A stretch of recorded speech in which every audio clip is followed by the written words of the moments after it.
সবকিছুর মূলে আছে একটা সদিচ্ছা।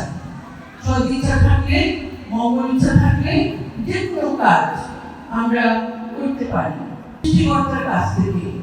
সৃষ্টিকর্তা আমাদের একজনের অন্তরে এক একটা অনুপ্রেরণা দেন সেই মঙ্গল কাজ করার জন্য। কারণ সমাজের মানুষের মঙ্গল কাজ কিন্তু মানুষই করে, এবং সবাই সব কাজ করতে পারে না। আমাদের সঙ্গে কিন্তু আরো অনেকে ছিল, তারা আজকে আসতে পারেনি। তোমরা এসেছো, কেন এসেছো? কারণ তোমরা কি করেছো? একটা পরীক্ষার একটা যোগ্যতা অর্জন করেছো, বৃত্তি পাওয়ার যোগ্যতা। আমার সামনে আছেন, উনি ওনার সাথে আমার প্রায় দীর্ঘ 30 বছর আগে থেকে সম্পর্ক। আমন্ত্রণ জানানোর জন্য চাকরি কথা বলার সুযোগ দেওয়ার জন্য আমি গিয়ে প্রথমে আমাদের আয়োজক এই হতাশার জায়গা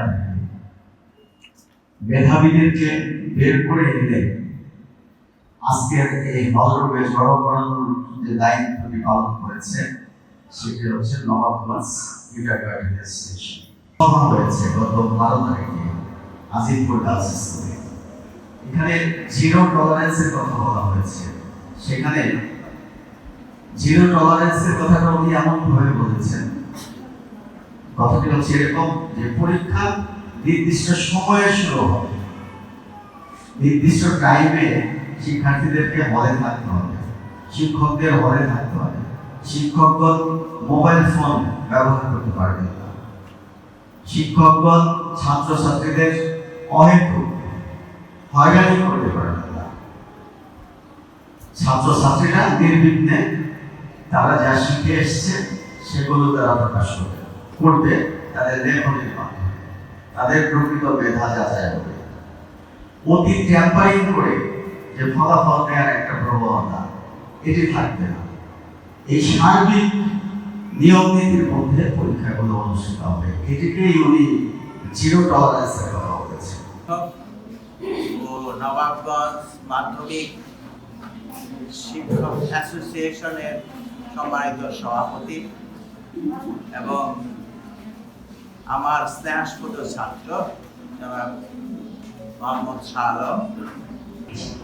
এর পাশাপাশি আর এক শিক্ষার্থী নবাবগঞ্জ উপজেলা 14টি ওয়ার্ড, তার ভিতরে মাধ্যমিক বিদ্যালয় এবং কলেজের যে নেতৃত্ব দিয়েছে। শুরুটা অনেক কঠিন কাজ এবং শেষটা অনেক কঠিন কাজ। আমরা যেহেতু শুরুটা করেছি, আমরা আসলে আমাদের সংগঠন থেকে যতটুকু সম্ভব ততটুকু থেকে আমরা শুরু করেছি।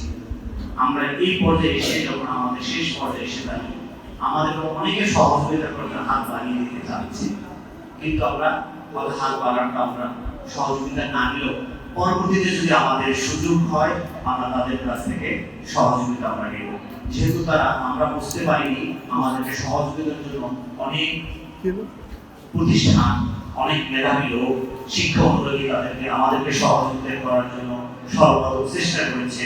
আমরা তাদেরকে সহযোগিতা আমাদের অ্যাসোসিয়েশন পক্ষ থেকে ধন্যবাদ এবং অভিনন্দন জানিয়েছি। কারণ আগে বলেছি স্বচ্ছতা এমন একটা জিনিস, স্বচ্ছতা না থাকলে কোনো প্রতিষ্ঠান এগিয়ে যেতে পারে না। স্বচ্ছতা না থাকলে, একটা ব্যক্তিত্ব না থাকলে কোনো মানুষ এগিয়ে যেতে পারে না।